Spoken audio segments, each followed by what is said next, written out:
Bab 881 Pengasingan di dasar sumur. Jadi ini Ki Bulan terpencil, sungguh menakjubkan. Simu sangat gembira saat merasakan perubahan yang disebabkan oleh kabut perak yang memasuki tubuhnya. Ki Bulan terpencil memiliki efek ajaib dari Ki sejati murni, kejutan yang benar-benar tak terduga baginya. Dia tahu bahwa pada tingkat kultivasinya saat ini, Ki sejati di dantiannya terus-menerus mengalami kejenuhan dan menjalani proses pemurnian ulang. Setiap pemurnian Ki sejatinya adalah proses yang sangat panjang. Baru-baru ini, dia telah mengalami beberapa bentrokan dengan para ahli alam ilahi, memperoleh wawasan mendalam tentang kultivasi dan membuat kemajuan pesat. Dia sekarang samar-samar mendekati puncak alam suci dan perlu mengkonsolidasikan kekuatannya secara menyeluruh. Sumur kuno itu cukup dalam, keduanya terbang turun 20 atau 30 kaki sebelum mencapai dasar. Saat mereka turun lebih dalam, Ki Bulan terpencil di bawah menjadi semakin terkonsentrasi, mencapai puncaknya di dasar. Di bawahnya terdapat ruang melingkar berukuran sekitar 7 atau 8 kaki, dinding sumur ditutupi dengan rune perak yang membentuk susunan perak yang sangat kompleks. Rune susunan itu berkilauan dengan cahaya perak dan masih beroperasi, memancarkan daya tarik yang aneh.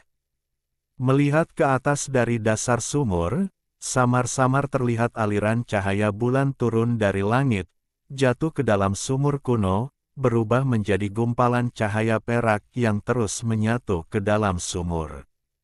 Mata Simu berkedip. Berdasarkan pemahamannya tentang susunan, meskipun susunan perak ini tidak meliputi area yang luas, hanya membentang di dasar sumur, namun sangat rumit dan kompleks. Setiap inci dasar sumur ditutupi dengan rune, saling terkait membentuk cincin. Dalam hal kerumitan dan kecerdasan, susunan perak ini jelas termasuk dalam 3 susunan teratas yang pernah dilihatnya. Di tanah di dasar sumur, terdapat 4 pilar batu bundar yang ditinggikan, masing-masing hanya berukuran 2 kaki, dengan futon diletakkan di atasnya.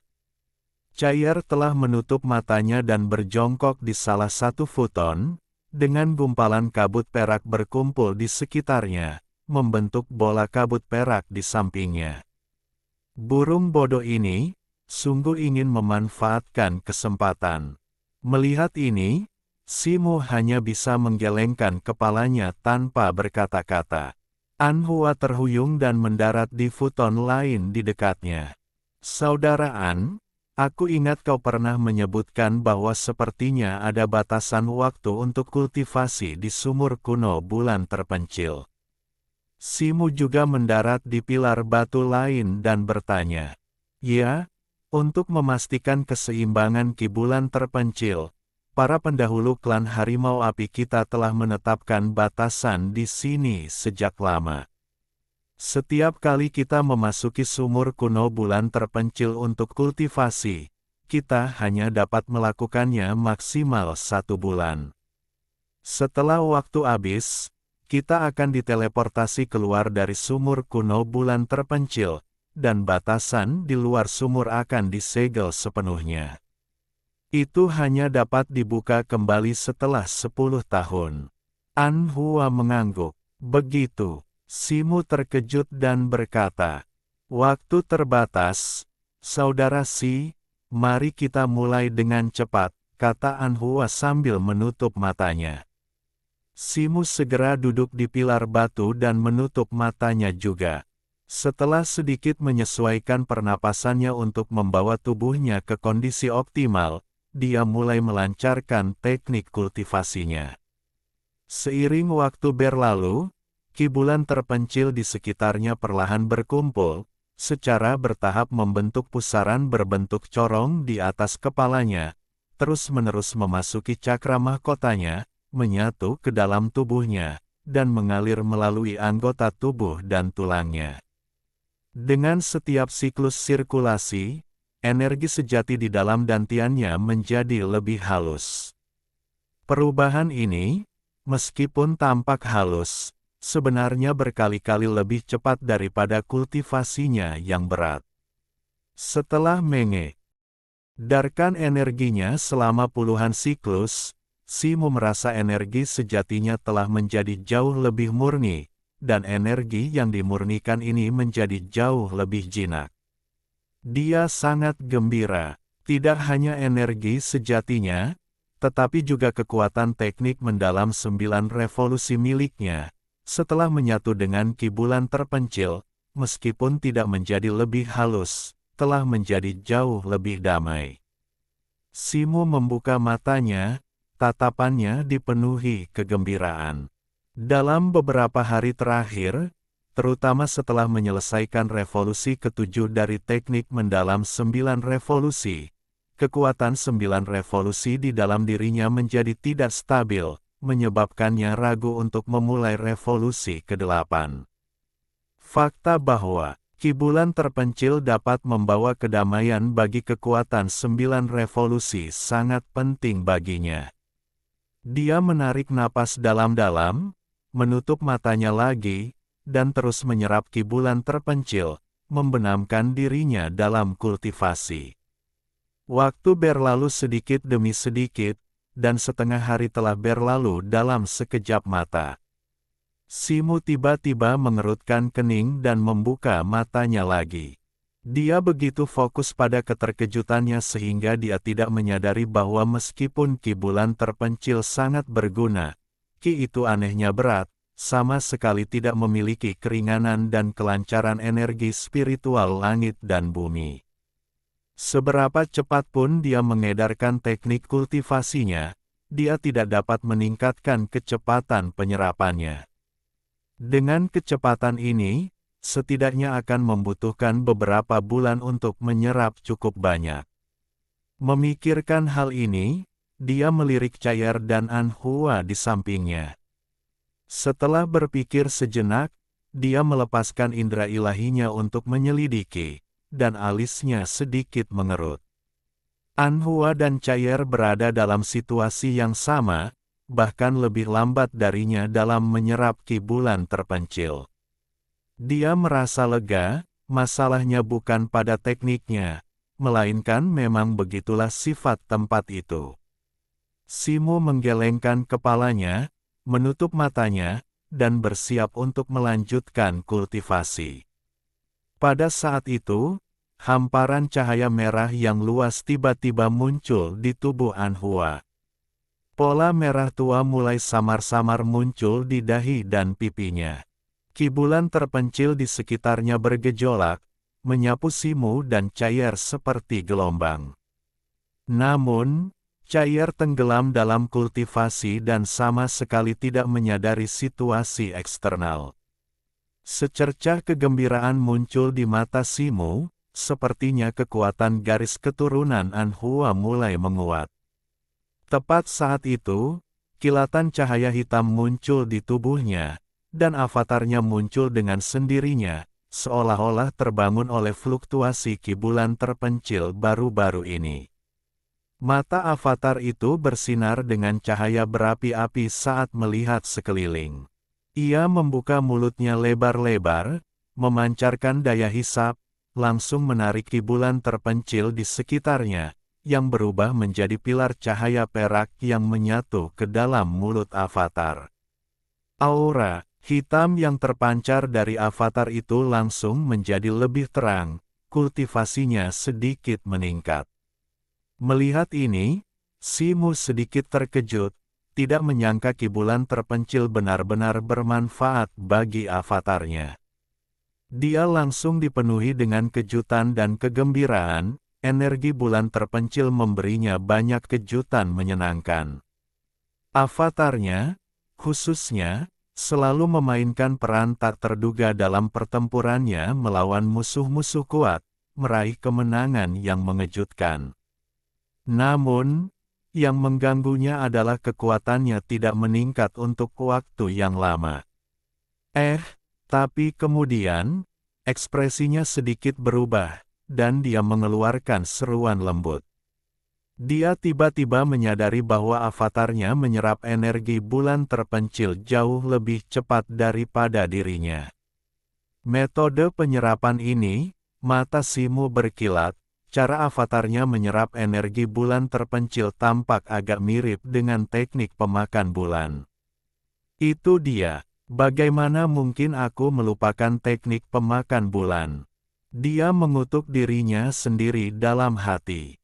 Teknik pemakan bulan dapat menyerap esensi cahaya bulan, energi bulan yang sunyi di sini diup. Dari kekuatan cahaya bulan, jadi teknik pemakan bulan seharusnya berhasil. Setelah menyadari hal ini, Simu segera duduk bersila, mengambil posisi teknik pemakan bulan, dan mulai melancarkannya. Sebuah bayangan bulan purnama muncul di belakangnya. Boom! Ki bulan terpencil seketika menyatu, mengalir ke tubuh Simu seperti sungai yang mengamuk. Kecepatannya beberapa kali lebih cepat dari sebelumnya. Simu sangat gembira, dia memang telah menebak dengan benar. Sejumlah besar ki bulan terpencil menyatu ke dalam tubuhnya, ki sejatinya dengan cepat menjadi murni, dan kekuatan teknik mendalam 9 revolusi menjadi semakin tenang. Dengan sebuah pikiran, Simu perlahan mengaktifkan kekuatan 7 revolusi, berusaha menyeimbangkannya. Hitam, putih, hijau, kuning, emas, dan merah, 6 warna cahaya secara bersamaan memancar dari berbagai bagian tubuhnya, tampak berwarna-warni dan indah. Namun, hanya Simu yang tahu bahwa di balik keindahan ini terdapat bahaya yang sangat besar. Satu gerakan salah, dan kekuatan 7 revolusi akan menjadi kacau, mengakibatkan cedera parah pada tubuhnya. Dia menarik napas dalam-dalam, dengan hati-hati mengalirkan kekuatan 7 revolusi. Keenam warna cahaya perlahan saling mendekati, mencoba untuk menyatu. Dengan suara, dengungan, yang lembut, keenam warna cahaya saling bersentuhan dan segera terpental, dengan cepat bergeser. Wajah Simu memucat, dan bayangan bulan purnama berkelebat di belakangnya saat sejumlah besar ki bulan terpencil berkumpul. Cahaya perak memancar dari tubuhnya, menyelimuti cahaya 6 warna di dalamnya. Cahaya 6 warna itu melambat sesaat, lalu tenang kembali, mencoba menyatu perlahan sekali lagi di bawah kendali Simu. Waktu berlalu begitu cepat, dan lebih dari 20 hari berlalu dalam sekejap mata. Saat ini, di dalam sumur kuno bulan terpencil, Simu tetap duduk bersila, matanya terpejam, seluruh tubuhnya diselimuti cahaya perak lembut, ekspresinya tampak sangat damai dan tenang. Namun, setelah diperiksa lebih dekat, seseorang dapat merasakan aura yang jauh lebih kuat dari sebelumnya yang memancar dari tubuhnya. Kultivasinya memang telah mencapai puncak peringkat suci dalam waktu kurang dari sebulan. 20 hari lebih kultivasi yang berat ini telah memurnikan semua energi sejati di dalam tubuhnya, yang menyebabkan peningkatan kekuatan lainnya, secara alami mencapai puncak peringkat suci. Setelah beberapa saat, dia perlahan membuka matanya, kilatan cahaya cemerlang terpancar di dalamnya. Dia mengangkat satu lengan, dan 6 warna cahaya, hitam, putih, hijau, kuning, emas, dan merah, muncul dari berbagai bagian tubuhnya, berharmoni dengan sempurna tanpa tanda-tanda konflik. Akhirnya seimbang, gumam Simu dengan gembira. Bahkan mencapai puncak peringkat suci pun tidak membuatnya segembira menyeimbangkan keempat elemen di dalam tubuhnya. Ini berarti transformasi ketujuhnya benar-benar telah mencapai puncaknya, dan dia sekarang dapat mengkultivasi transformasi ke-8. Dengan roh mata air panas di tangan dan garis keturunan monyet batunya benar-benar maju ke tingkat kera raksasa surgawi, dia sudah memiliki dasar untuk mengkultivasi transformasi ke-8.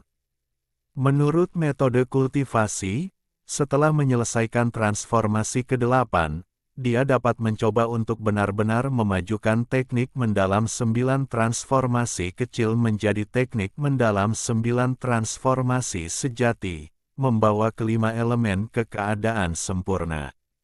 Selanjutnya adalah upaya terakhir pada transformasi ke-9. Menurut metode kultivasi, transformasi ke-9 mirip dengan yang ketiga, mengintegrasikan kekuatan 8 transformasi sebelumnya menjadi satu. Setelah kekuatan 8 revolusi pertama terintegrasi, seseorang dapat mencapai penguasaan teknik mendalam 9 revolusi dan mencapai tingkat leluhur kera putih. Memikirkan hal ini, sedikit kegembiraan muncul di mata Simu. Untuk melawan pengadilan surgawi, setidaknya dia perlu mencapai kekuatan dan tingkat leluhur kera putih. Namun, dia dengan cepat menarik napas dalam-dalam, menekan kegembiraannya, dan ekspresinya kembali tenang saat dia melihat ke arah Cair dan yang lainnya.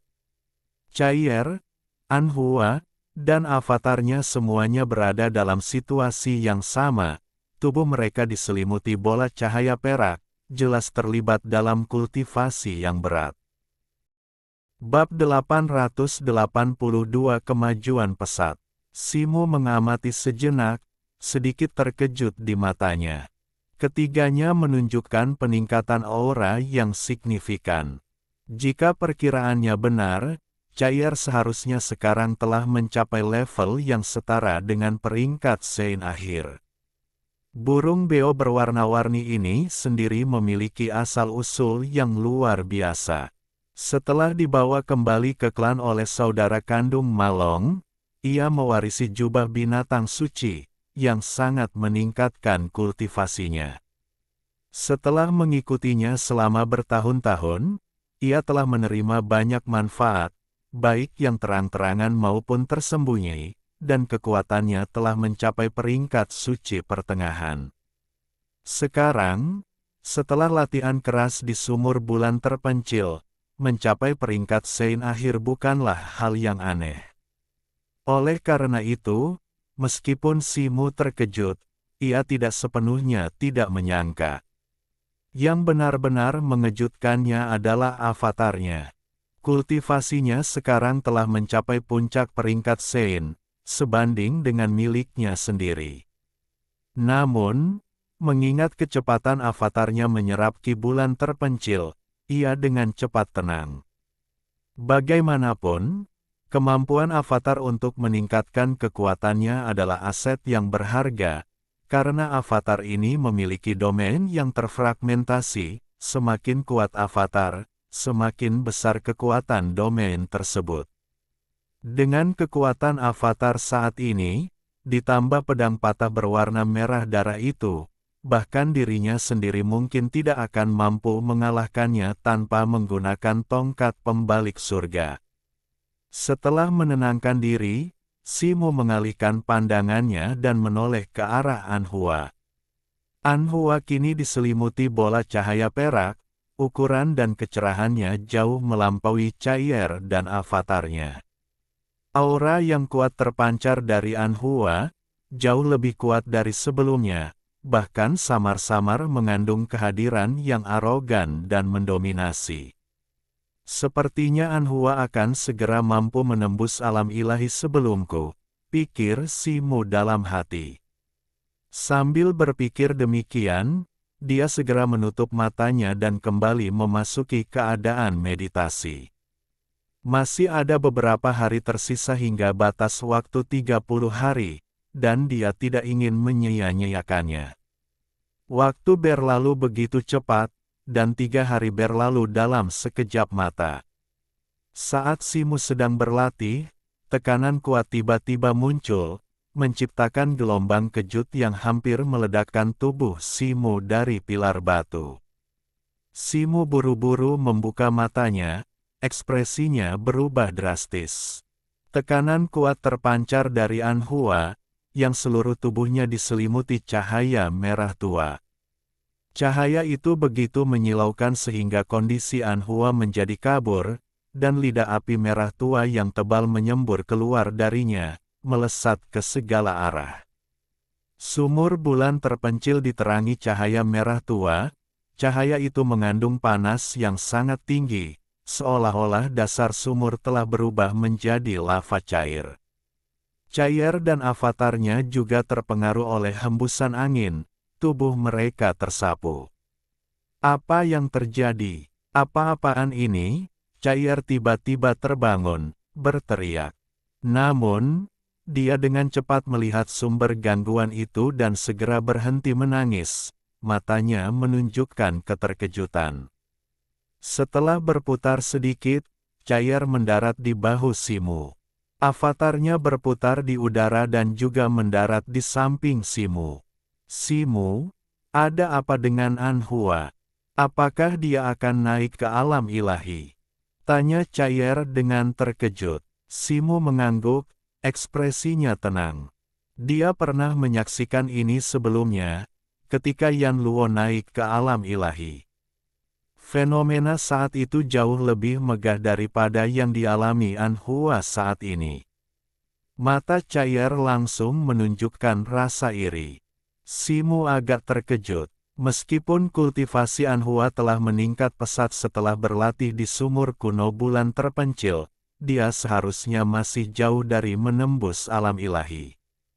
Bagaimana mungkin dia bisa naik ke alam ilahi begitu cepat? Lapisan cahaya keemasan muncul di matanya saat dia melihat ke kedalaman api merah tua. Di bawah kekuatan ilahi mata spiritualnya, situasi Anhua terlihat jelas baginya. Jauh di dalam api merah tua, sebuah segel persegi besar melayang di atas kepala Anhua, segel Raja Harimau. Segel Raja Harimau sekarang memancarkan cahaya merah tua yang tidak biasa, dan rune merah tua yang tak terhitung jumlahnya terbang keluar dari dalamnya, mengembun menjadi bayangan harimau ganas, yang perlahan menyatu ke dalam tubuh Anhua. Jadi begitulah, Simu tiba-tiba mengerti. Segel Raja Harimau, sebagai tanda patriark klan Harimau Api, memang luar biasa, ia pasti mengandung semacam wawasan yang cukup untuk membantu dalam mencapai alam ilahi. Cahaya merah tua yang terpancar dari Anhua semakin terang, dengan cepat berubah menjadi kobaran api yang dahsyat, memancarkan panas yang mengerikan dan mendistorsi ruang hampa itu sendiri. Simu mundur, mendarat di dekat dinding sumur. Dia mengangkat tangannya, dan api merah tua terbang darinya, kekuatan api dari teknik mendalam 9 revolusi. Api itu membentuk penghalang cahaya merah tua, melindungi Simu. Panas yang hebat itu langsung berkurang hingga 80%. Simu melirik rune di dinding sumur di sekitarnya, matanya berbinar. Meskipun panasnya sangat ekstrim, rune-rune ini tetap tidak terpengaruh sama sekali, bahan-bahannya tidak diketahui. Di dalam api merah tua, Anhua memancarkan aura yang semakin kuat. Sesaat kemudian, dengan suara dentuman yang teredam, cahaya merah tua itu melesat kembali seperti paus yang menghisap air, menyatu ke dalam tubuhnya. Anhua perlahan membuka matanya, berdiri, dan memancarkan aura yang kuat, jelas telah menembus ke alam ilahi. Secercah kegembiraan muncul di wajahnya saat ia menoleh ke arah Simu. Saudara Simu. Mata Simu berbinar, dan mata Anhua tiba-tiba memerah. Selamat, setelah semua kerja kerasmu, kau mendapatkan kesempatan ini dan menembus alam ilahi dalam sekejap. Tampaknya berkah surgawi benar-benar meluas ke klan Harimau Api. Simu terbang ke sisi Anhua dan berkata, Aku tidak menyangka Ki Bulan Terpencil akan memiliki efek sebesar ini, merangsang kekuatan garis keturunanku dan memungkinkanku untuk merasakan wawasan alam ilahi yang ditinggalkan oleh para pemimpin klan masa lalu dalam segel Raja Harimau ini. Begitulah caraku menembus alam ilahi. Anhua tertawa. Segel itu juga memiliki fungsi ini. Anhua, bolehkah aku meminjam segel itu untuk memahaminya selama beberapa hari? Cair menatap segel Raja Harimau di tangan Anhua dengan mata menyala dan berkata, "Jangan bicara omong kosong. Itu adalah tanda dari Patriark Klan Harimau Api. Bagaimana aku bisa memberikannya padamu?" Simu menamparkan Cair. Untuk memahami segel Raja Harimau ini, kau harus memiliki kekuatan garis keturunan klanku. Cair, aku khawatir kau tidak bisa memahaminya, kata Anhua.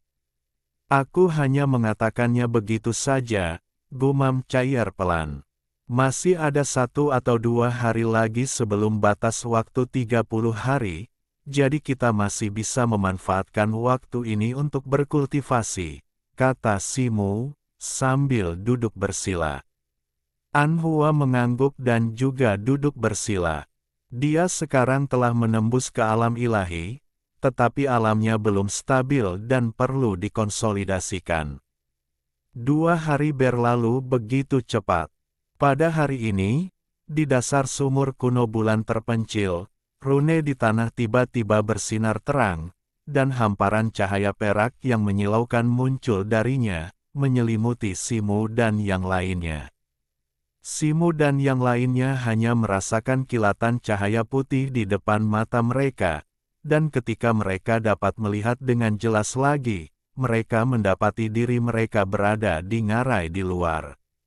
Saat itu tengah malam, langit cerah tanpa awan, dipenuhi dengan deretan bintang yang mempesona, tetapi tanpa bulan. Di bawah, cahaya kuning bergelombang, perlahan menyusut hingga setengah dari ukuran aslinya, hampir mengeras menjadi bentuk yang tak tergoyahkan.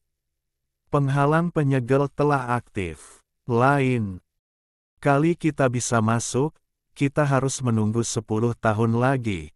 Anhua menghela napas, matanya berbinar. Sayang sekali, Cair menghela napas, bertengger di bahu Simu. Simu tersenyum tipis, menatap langit berbintang, hatinya dipenuhi kegembiraan. Perjalanannya ke sumur kuno Bulan Terpencil sangat bermanfaat, kekuatannya hampir meningkat 1 tingkat penuh. Terobosan Anhua ke alam ilahi tentu saja membuatnya dalam suasana hati yang sama baiknya. Butuh beberapa saat bagi mereka untuk menenangkan kegembiraan mereka. Sekarang setelah kau menembus ke alam ilahi, itu akan sangat menguntungkan kepemimpinanmu di klan Harimau Api, tetapi kita tidak boleh ceroboh. Pengadilan surgawi mungkin memiliki konspirasi kedua, kata Simu, menatap Anhua. Jangan khawatir, kakak Si, aku akan berhati-hati, Anhua mengangguk. Simu berpikir sejenak, lalu mengeluarkan senjata sihir Ruyi Api dan menyerahkannya kepada Anhua, sambil berkata, kau tidak memiliki senjata sihir yang bagus untuk melindungimu saat ini, jadi aku akan memberikannya kepadamu. Tidak, tidak. Klan Harimau Apiku telah menerima bantuan besar dari kakak Simu, bagaimana aku bisa menerima hartamu?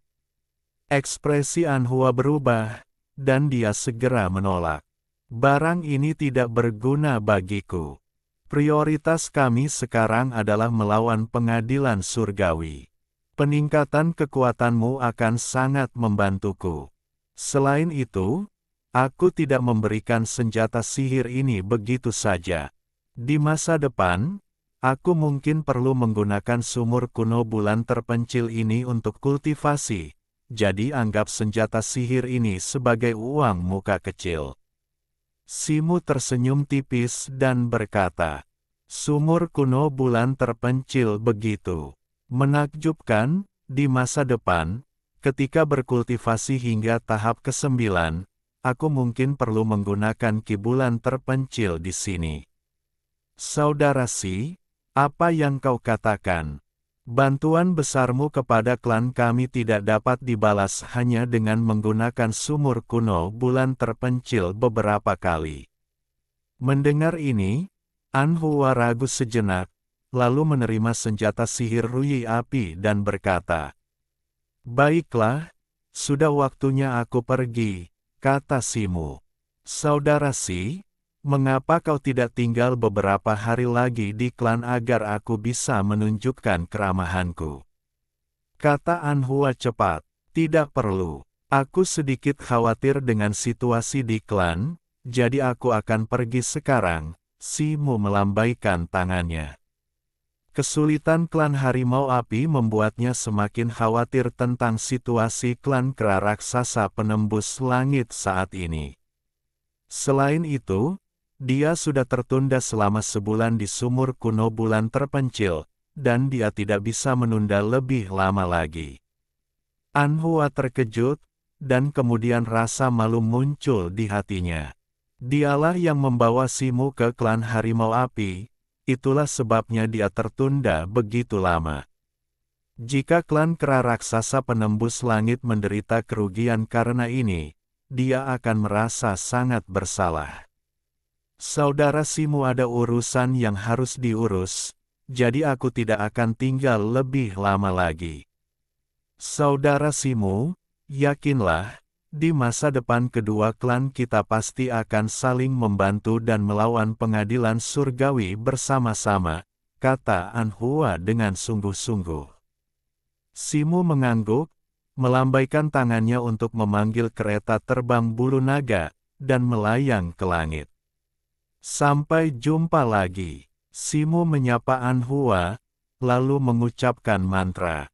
Kereta terbang itu berubah menjadi seberkas cahaya, melayang ke langit dan dengan cepat menghilang ke cakrawala yang jauh. Sebulan kemudian, di atas hutan purba yang luas di bintang biru roh, cahaya cemerlang melesat di langit seperti bintang jatuh, dengan cepat menghilang ke kejauhan. Di dalam cahaya itu ada seorang pemuda berpakaian jubah hitam, mengemudikan kereta terbang bersayap di bagian belakangnya, terbang dengan kecepatan tinggi.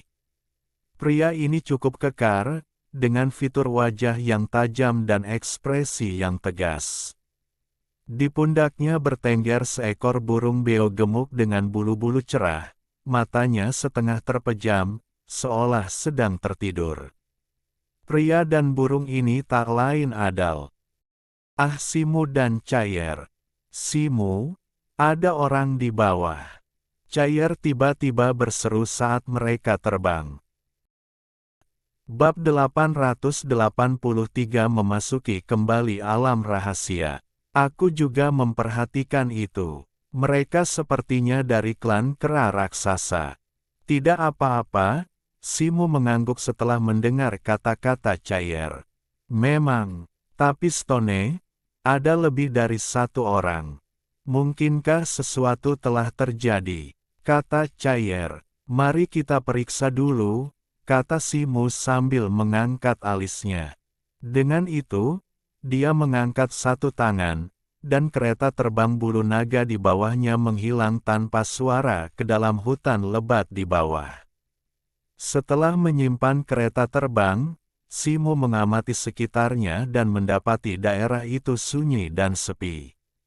Stone, apakah mereka menemukan kita dan bersembunyi?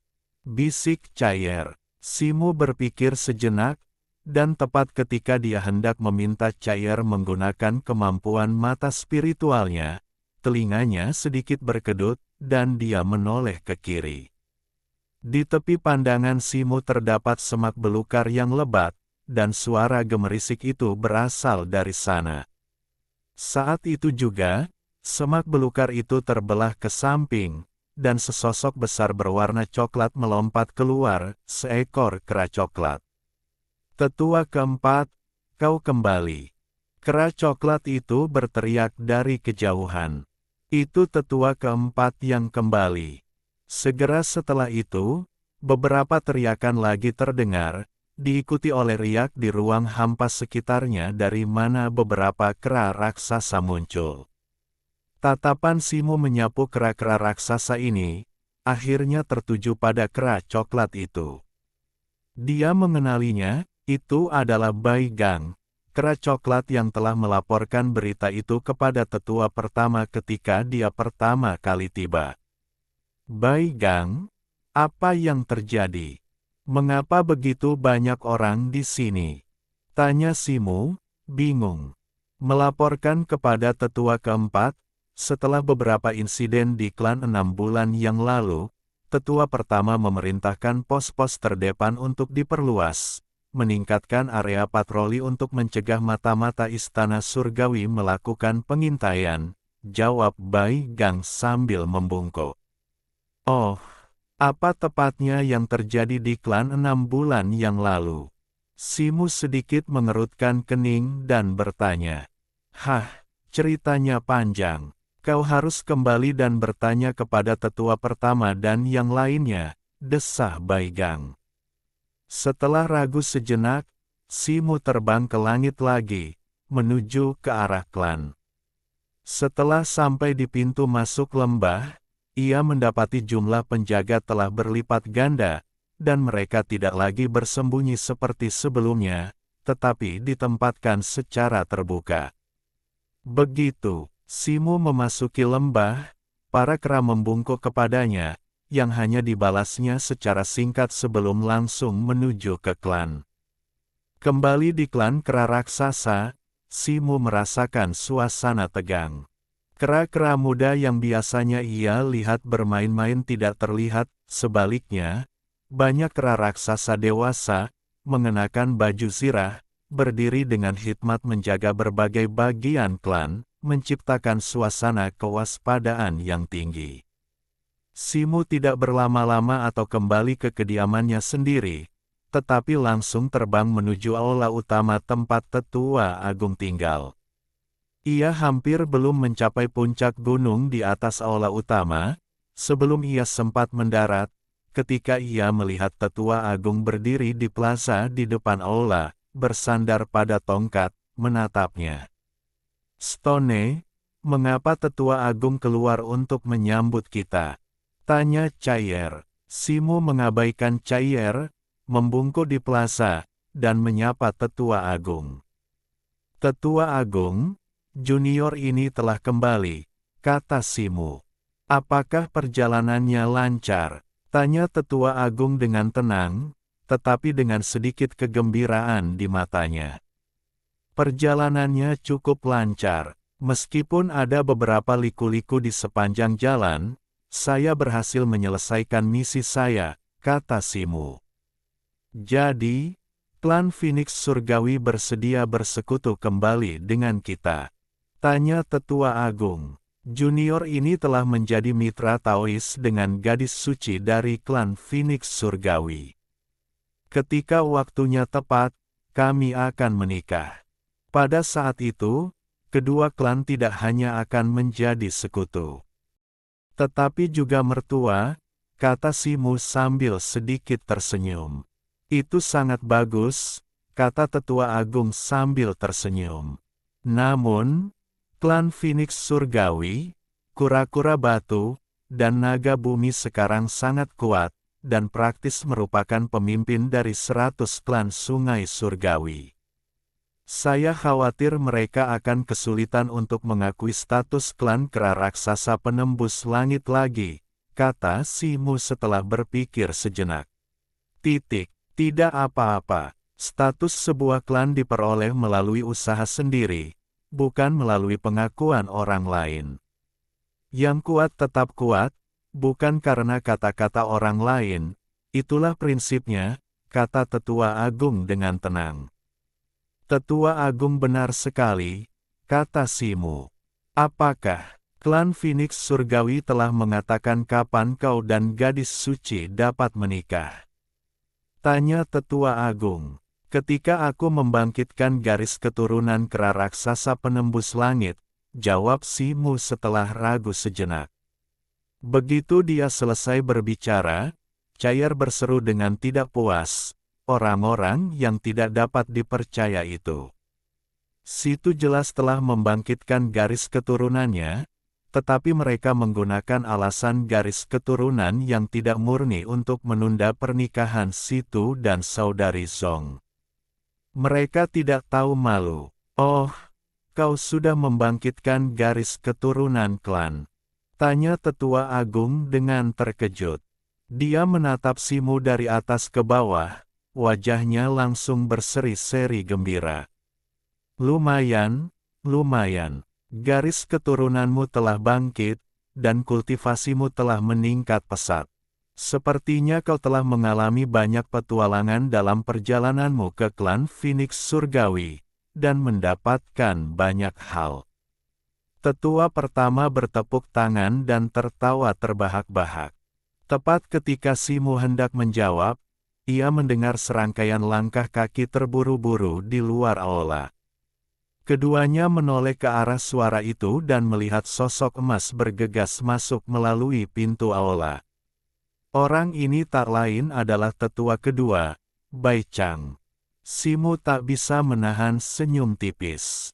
Setelah tidak bertemu dengannya selama beberapa hari, pria ini masih memiliki kepribadian yang energik. Anak baik, kau benar-benar tidak mengecewakan kami. Kau telah naik level begitu cepat. Bai Chang tertawa terbahak-bahak melihat Simu, lalu bergegas menghampirinya dan menepuk bahunya. Simu tersenyum, menatap Bai Chang, dan tetap diam. Ia memperhatikan bahwa punggung Bai Chang terlihat lebih bungkuk dibandingkan saat terakhir kali ia pergi, matanya tampak lebih muram, dan semangatnya tampak jauh lebih lemah, membuatnya tampak jauh lebih tua. Ngomong-ngomong, aku bertemu Bai Gang saat kembali tadi. Dia bilang sesuatu terjadi di klan sekitar 6 bulan lalu. Apa tepatnya yang terjadi? Tanya Simu, sebuah pikiran terlintas di benaknya. Tetua pertama dan Bai Zhang saling bertukar pandang, seolah mengingat sesuatu, ekspresi mereka berubah agak muram. Melihat ini, Simu merasakan firasat buruk. Tetua kedua, mengapa tetua ketiga tidak ada? Tanya Simu, sambil melihat sekeliling. Tetua ketiga terluka parah dan masih dalam masa pemulihan, kata tetua pertama setelah ragu sejenak. Sayangnya, kita meremehkan kekuatan pengadilan surgawi sebelumnya, desah Bai Zhang. Tuan-tuan, apa sebenarnya yang terjadi saat aku pergi? Tanya Simu dengan tergesa-gesa. 6 bulan lalu, pengadilan surgawi tiba-tiba mengirim pasukan untuk menyerang. Saat itu, ada 3 ahli kuat di alam ilahi yang memimpin pasukan. Meskipun kami berhasil memukul mundur mereka dengan formasi perlindungan sekte kami juga membayar harga yang mahal. Cukup banyak anggota klan kami yang tewas dalam pertempuran, dan bahkan tetua kedua dan tetua ketiga terluka parah, kata tetua pertama sambil menghela napas. Keadaanku agak membaik. Setelah beristirahat sebentar, aku sudah pulih cukup banyak. Tapi Bai Pi, dia tidak hanya kehilangan satu lengan, tetapi lukanya juga belum sembuh, kata Bai Zhang ragu-ragu. Wajahnya agak muram. Apa yang terjadi setelah pertempuran itu? Bukankah istana surgawi melanjutkan serangan besar Bes Aran? Tanya Simu setelah berpikir sejenak. Kami juga bingung. Sejak pertempuran itu, orang-orang istana surgawi sama sekali tidak menyerang, sebaliknya, mereka tampaknya mundur, kata tetua agung, mengetuk tongkatnya ke tanah dan melangkah beberapa langkah, kekhawatirannya semakin dalam. Simu memahami kekhawatiran tetua agung, musuh yang tersembunyi seringkali lebih berbahaya daripada musuh yang secara terbuka menghadapi mereka. Apakah kalian sudah mengirim seseorang untuk memastikannya? Tanya Simu. Menurut anggota klan yang kami kirim untuk melakukan pengintaian, sudah lama tidak ada jejak pasukan istana surgawi di luar bintang Linglan, kata Baisang. Mendengar itu, Simu merasakan perasaan tidak nyaman yang samar, seolah ada sesuatu yang salah. Setelah berpikir sejenak, dia belum menemukan solusi atau kesimpulan untuk saat ini. Tapi kemudian, dia mengangkat alisnya dan tiba-tiba teringat sesuatu yang lain. Benar, sekarang kita telah membangkitkan garis keturunan kita. Menurut jiwa sisa leluhur, kita dapat memasuki kembali ujian yang ditinggalkan oleh leluhur dan mendapatkan harta karun lain yang ditinggalkannya, kata Si. Bagus sekali, ayo kita pergi, kata Bai Chang segera, ekspresinya cerah. Tetua Agung juga mengangguk. Ketiganya dengan cepat meninggalkan aula utama dan tiba di puncak Gunung Hitam yang pernah mereka kunjungi sebelumnya. Setelah melewati lorong rahasia di dalam dinding gunung, mereka dengan cepat tiba di altar. Kali ini, tanpa halangan Bai Pi, Cair dengan mudah mengikuti mereka masuk tanpa masalah, melihat sekeliling dengan rasa ingin tahu.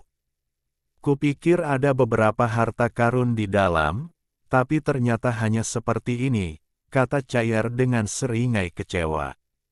Simu mengabaikannya, mengambil token kera besi dari bahunya, dan meletakkannya di samping.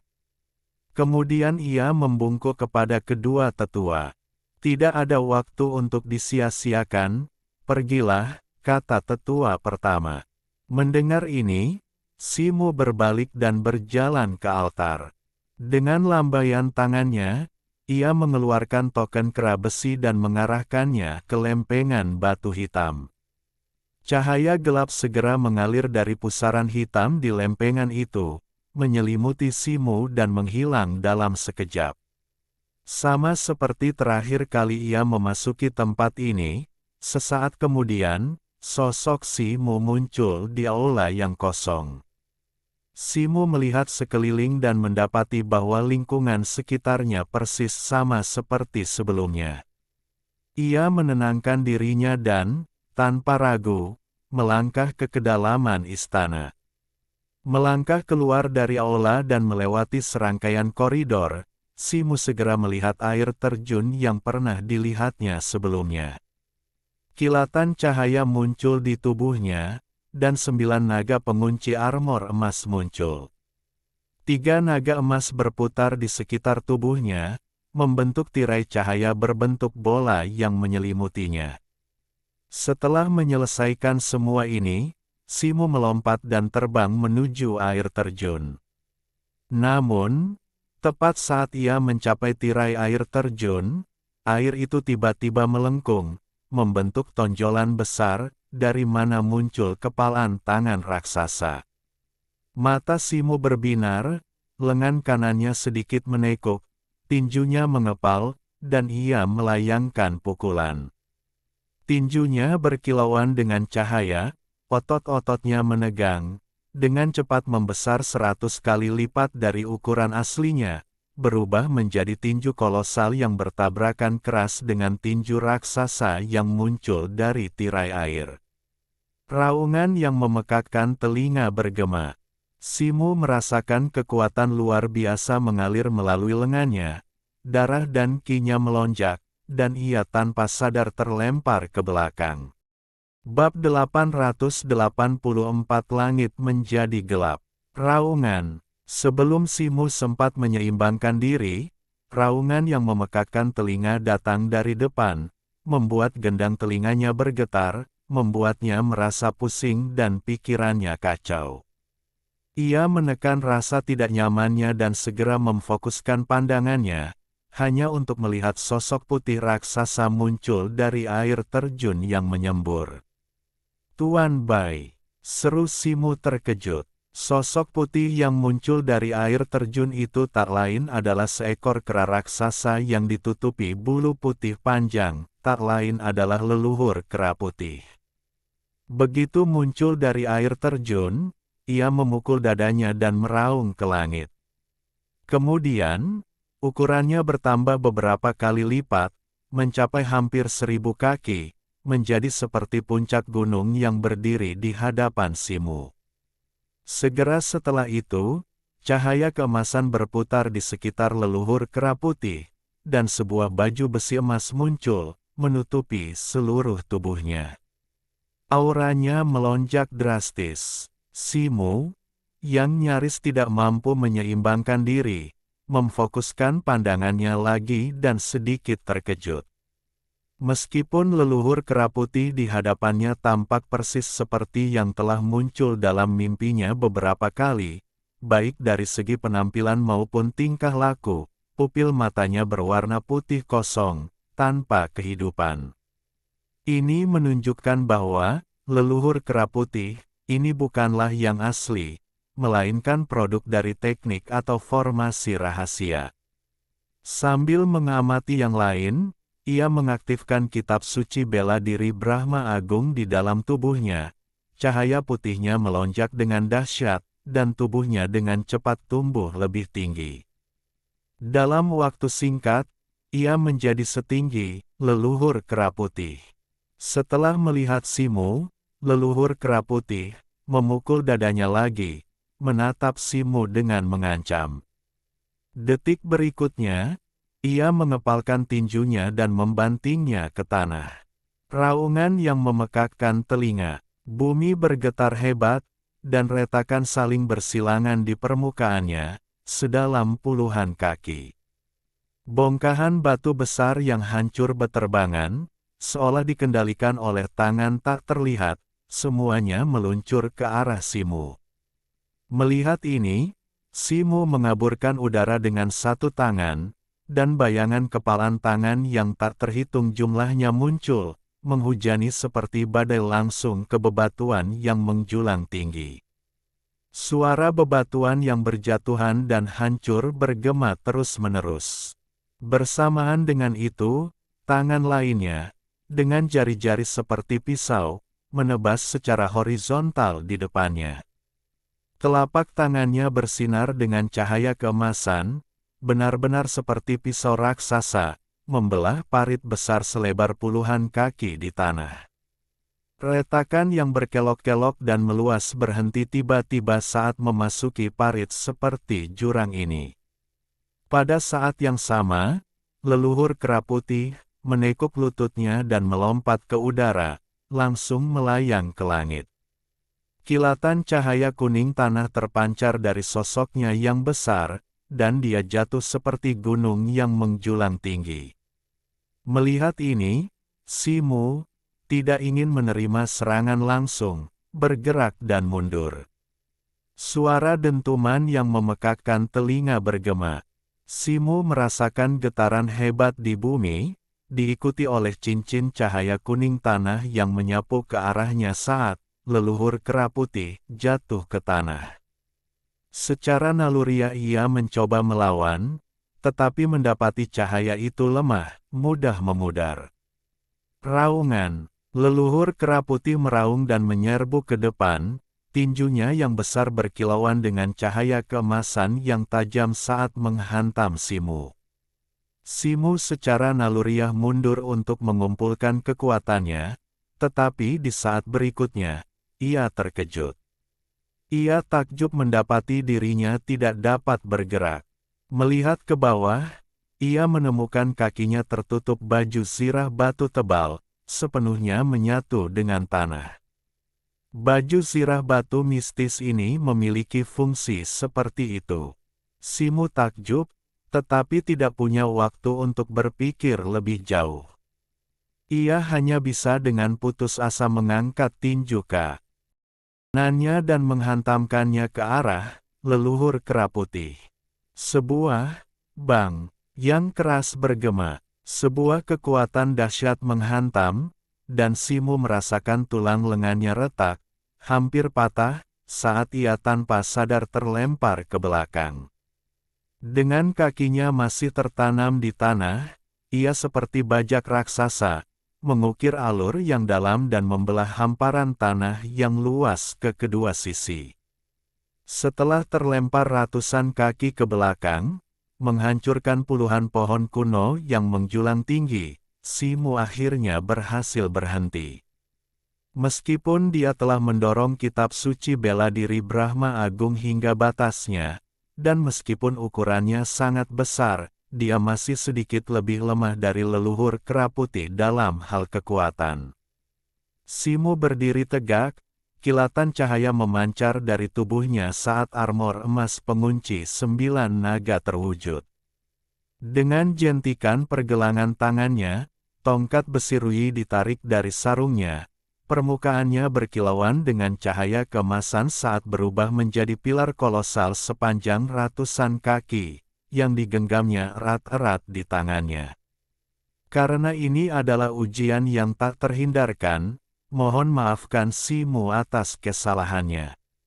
Simu menarik napas dalam-dalam, menangkupkan tangannya ke arah leluhur kera putih, dan berkata dengan hormat. Dengan itu, dia melangkah maju, gada besinya yang besar berkilauan dengan cahaya keemasan. Ujung gada itu, seperti ular yang muncul dari lubangnya, menunjuk langsung ke dada leluhur kera putih. Mata leluhur kera putih masih buram berwarna putih, tampak linglung, tetapi gerakannya sangat cepat. Dalam sekejap, ia menempuh jarak ratusan kaki, meninggalkan jejak bayangan, muncul di atas Simu. Ia mengangkat lengannya yang besar, dan bola cahaya keemasan meluas ke kedua sisi, berubah menjadi gada emas tebal. Gada pembalik langit, pupil mata Simu menyempit, ia tidak menyangka lawannya memiliki harta karun seperti itu. Pikirannya berpacu, tetapi tangannya tidak berani berhenti sejenak. Gada besi itu langsung mencapai dada kiri, leluhur kera putih. Dengan jentikan pergelangan tangannya, leluhur kera putih mengirimkan tongkat pembalik langit berputar ke atas, menghantamkannya langsung ke tongkat besi. Suara, dentuman, yang memekakkan telinga bergema. Simu merasakan kekuatan luar biasa menghantamnya, dan dengan sentakan pergelangan tangannya, tongkat itu terlempar ke belakang. Dengan tongkat pembalik langit sekarang di tangannya, kekuatan leluhur kera putih jauh lebih besar dari sebelumnya. Tongkat besi itu kemungkinan besar sudah hancur sejak lama jika tidak diperkuat oleh sarung tongkat rahasia surgawi. Dengan kekuatan ini, Simu mundur ratusan kaki, lalu memutar tongkatnya, melangkah maju beberapa langkah besar, tubuhnya semakin tinggi dengan setiap langkah, melayang ke udara dengan postur memanjat seperti kera. Tongkat itu kemudian menari, melepaskan lapisan bayangan tongkat emas yang menyatu menjadi gunung tongkat emas setinggi 10.000 kaki, menekan kepala kera putih itu. Jurus andalannya saat ini, Gunung Tai menekan ke bawah, yang didasarkan pada teknik memanjat seperti kera, bahkan lebih kuat dan mengesankan dari sebelumnya. Jurus itu memampatkan arus udara di udara, menyebabkan arus tersebut retak lapis demi lapis, menciptakan serangkaian suara, puff puff puff. Leluhur kera putih meraung ke langit, tongkat pembalik surganya berputar cepat, ujungnya menunjuk lurus ke langit. Riak menyebar di kehampaan, berputar dan melambung ke atas. Di atas, awan tebal, di bawah pengaruh kekuatan tak terlihat, mulai berputar cepat, membentuk pusaran kabut besar yang turun seperti corong, menyelimuti gunung emas. Awan dan kabut yang berputar-putar semakin cepat, akhirnya berubah menjadi raungan yang memekakkan telinga saat badai putih yang dahsyat, seperti bor raksasa, meluncur ke arah gunung emas. Bersamaan dengan itu, Tongkat Simu menghantam ke bawah, mengenai tongkat pembalik langit milik leluhur kera putih yang menjulang tinggi.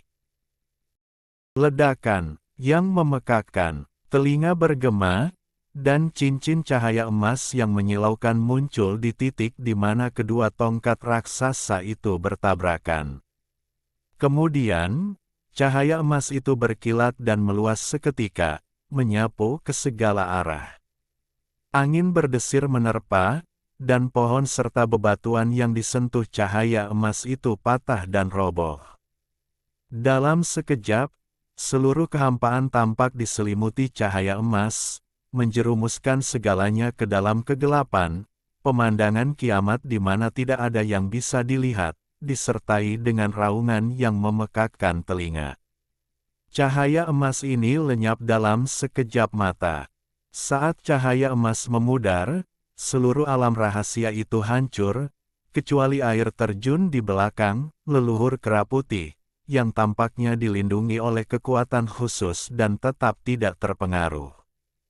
Bayangan besar melintas di langit, Simulah yang jatuh dari langit dengan suara dentuman yang memekakkan telinga, menciptakan kawah besar. Begitu ia kembali berdiri, ia membanting tongkat raksasanya ke tanah, membungkuk, dan batuk mengeluarkan seteguk darah. Meskipun terluka parah, guncangan yang dirasakannya jauh lebih besar daripada luka fisiknya. Jurus yang baru saja digunakan, leluhur kera putih, meskipun berbeda tekniknya, jelas merupakan variasi dari teknik tongkat pembunuh dewa. Ia tidak menyangka jurus itu memiliki kekuatan yang begitu dahsyat ketika digunakan oleh lawannya. Pikiran Simu berpacu. Ia dengan cepat menelan beberapa pil dan memegang batu spiritual tingkat tinggi di tangannya, berhasil menstabilkan pernapasannya dalam waktu sesingkat mungkin. Ia menghembuskan napas pelan, kilatan cahaya muncul di matanya. Dengan putaran tongkatnya, ia menyerang ke depan lagi, menyerang leluhur kera putih. Wajah leluhur kera putih mengeras, dan ia meraung, mengayunkan tongkat pembalik langitnya untuk menangkis serangan itu. Simu melancarkan serangan demi serangan, menggunakan 20 gerakan teknik tongkat pencapai langit secara beruntun, menyebabkan langit dan bumi berubah warna dan angin berhembus kencang. Leluhur kera putih mengayunkan tangannya dengan liar, menangkis serangan dengan kecepatan tenang, mengeksekusi teknik tongkat pembunuh abadi dengan variasi yang tak terhitung jumlahnya. Meskipun teknik tongkat Simu sangat terampil, dia bukanlah tandingan leluhur kera putih, setiap gerakannya selalu berhasil dipatahkan. Namun, meskipun berulang kali ditangkis, dia tidak menunjukkan kemarahan, sebaliknya, kegembiraannya semakin kuat. Dia mengayunkan tongkatnya semakin cepat, menciptakan rentetan bayangan tongkat raksasa yang menyelimuti dirinya dan kera putih itu. Serangkaian ledakan besar terdengar, menyebarkan cahaya keemasan yang tak terhitung jumlahnya saat Simu terlempar ke belakang. Dengan dentuman yang memekakkan telinga, tubuh Simu membentur tanah, menciptakan kawah besar berdiameter ratusan kaki, dan mengirimkan kepulan debu. Kemudian, suara dengusan keras tiba-tiba terdengar dari dalam kawah, seolah-olah ada binatang buas yang bersembunyi di sana. Bab 885 Dua Kera yang Arogan.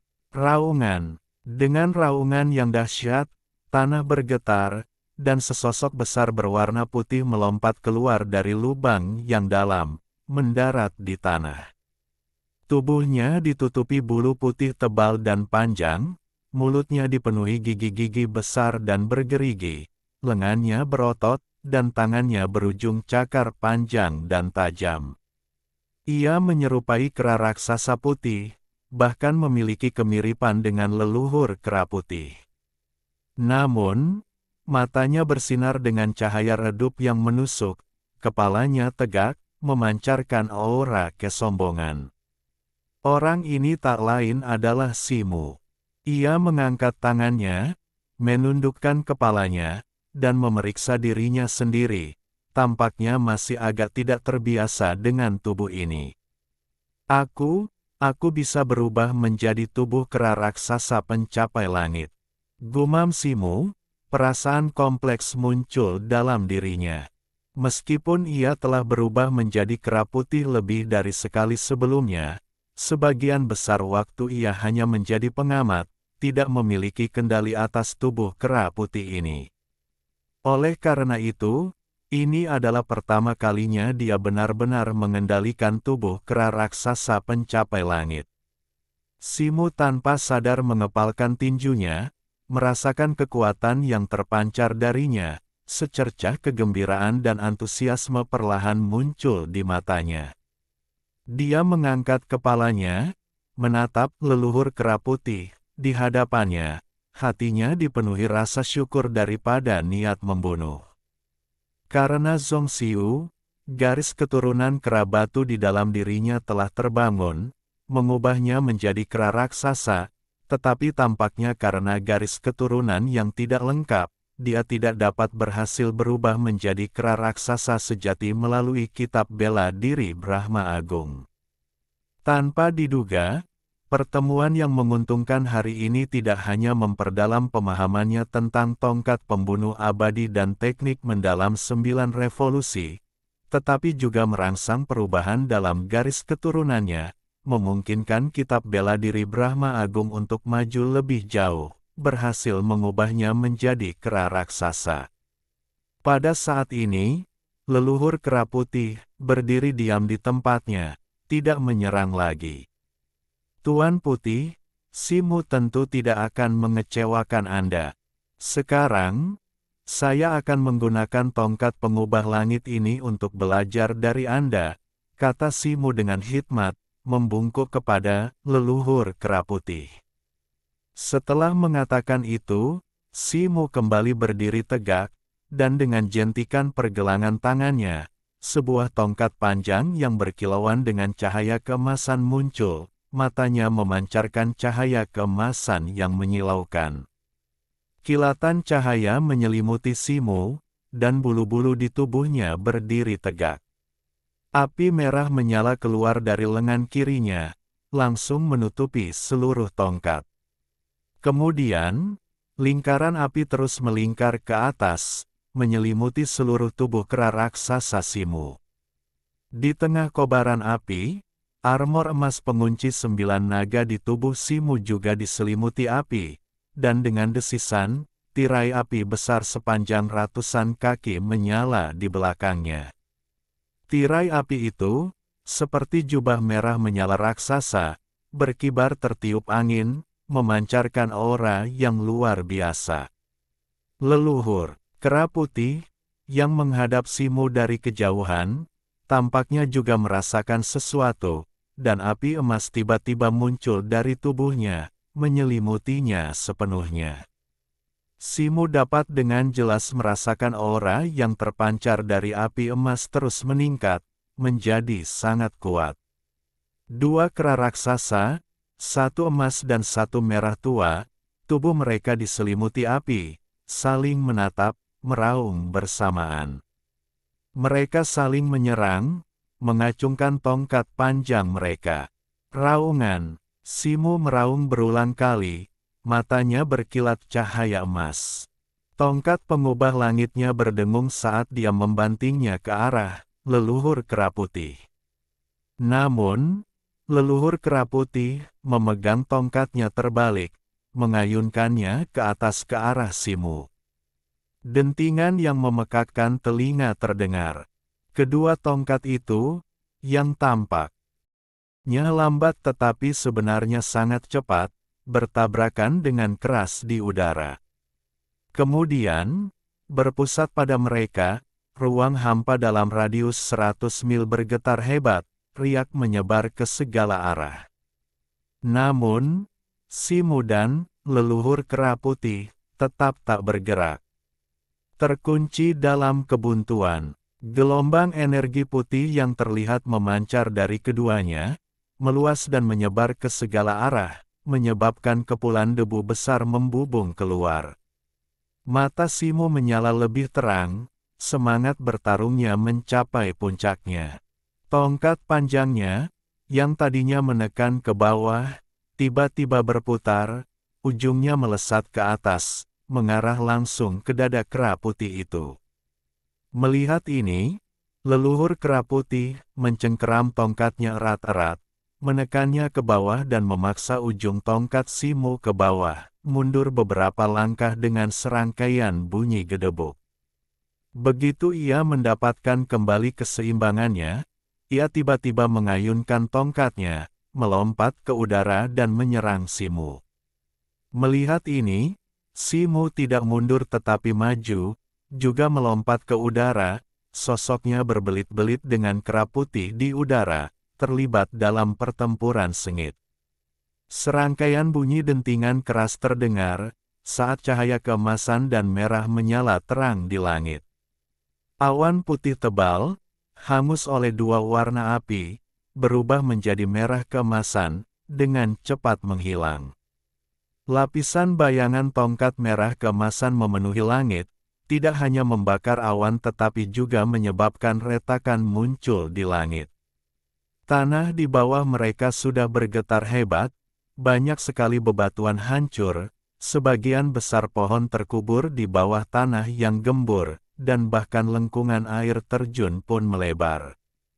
Di luar alam rahasia, tetua pertama berdiri terpaku di tempatnya, tatapannya tertuju pada lempengan batu hitam. Tetua kedua, Bai Chang, mondar-mandir, sesekali melirik kembali ke lempengan batu hitam, lalu ke tetua pertama, ragu untuk berbicara, tetapi akhirnya tetap diam. Cukup lama telah berlalu sejak Simo memasuki alam rahasia, dan kedua tetua itu memasang ekspresi serius. Tepat saat itu, terdengar suara, retak, yang keras, dan beberapa retakan muncul di lempengan batu hitam, menyerupai jaring laba-laba yang kusut. Cair segera berteriak, "Lihat! Lihat! Lempengan batu itu retak." Mendengar ini, tetua kedua, Bai Chang, dengan cepat melangkah maju, meneliti retakan pada lempengan batu itu. Setelah beberapa saat, dia perlahan mengangkat kepalanya, menggelengkan kepalanya dengan ekspresi muram. "Apa yang terjadi? Mengapa Stone belum keluar?" seru Cair. "Sepertinya sesuatu telah terjadi di alam rahasia. Sepertinya ada tanda-tanda keruntuhan ruang," kata tetua agung sambil berpikir. "Apa yang harus kita lakukan? Stone masih di dalam," teriak Cair cemas. "Satu-satunya kunci untuk masuk dan keluar dari alam rahasia adalah token kera besi yang dimiliki Simo. Kita tidak bisa membantunya," desah Bai Chang.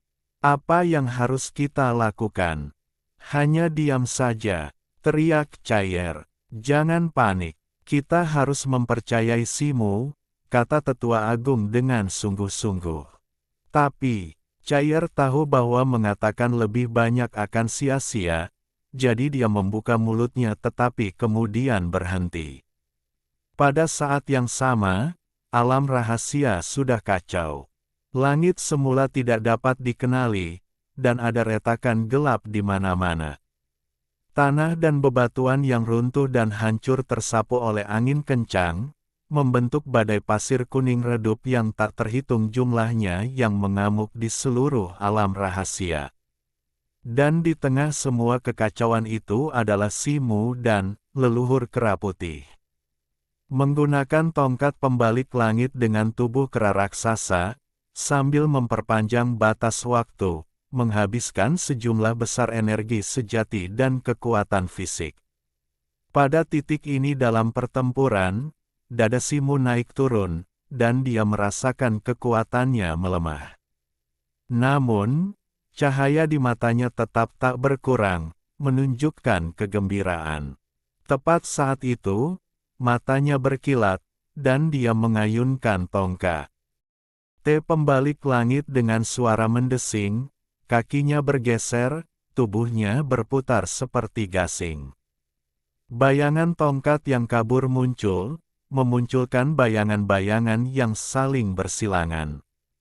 6 warna, hitam, putih, cian, kuning, emas, dan merah tua, muncul seketika, seperti matahari berwarna-warni, menelan Simu sepenuhnya. Boom! Guntur yang memekakkan telinga bergema di langit yang kacau, dan beberapa kilat hitam tebal, sepanjang ratusan kaki, menghantam dari langit, menyerupai naga yang bengkok, kekuatannya menakutkan dan bentuknya mengagumkan. Di dalam naga petir hitam, 6 bayangan tongkat berwarna-warni melesat keluar, satu menekan yang lain, tanpa henti menelan leluhur kera putih. Sementara itu, di sisi leluhur kera putih, badai petir dan bayangan mengamuk, kekuatannya tak kalah dahsyatnya dengan Simu. Tongkat emasnya, yang meninggalkan ratusan bayangan, menyapu ke bawah seperti panji emas, menyatu dengan tongkat pembalik langit milik Simu tepat sebelum bertabrakan dengannya. Dentuman yang memekakkan telinga bergema. Seluruh alam rahasia bergetar. Namun, selama 3 tarikan napas penuh, tidak ada suara di dalam alam rahasia, bahkan angin pun tampak membeku.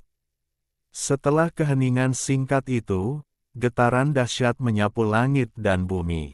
Angin berputar-putar, awan berhamburan, gunung-gunung runtuh, bumi retak.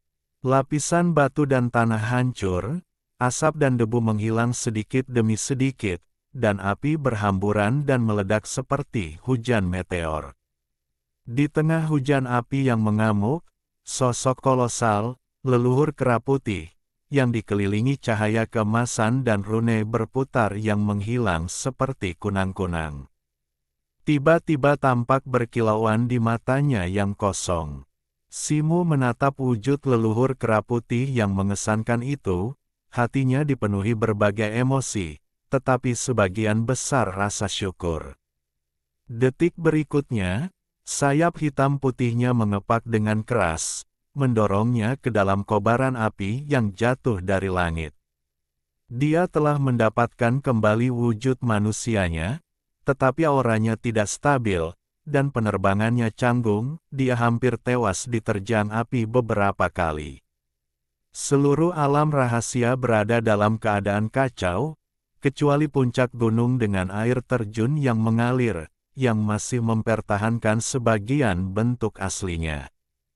Tatapan Simu semakin tajam.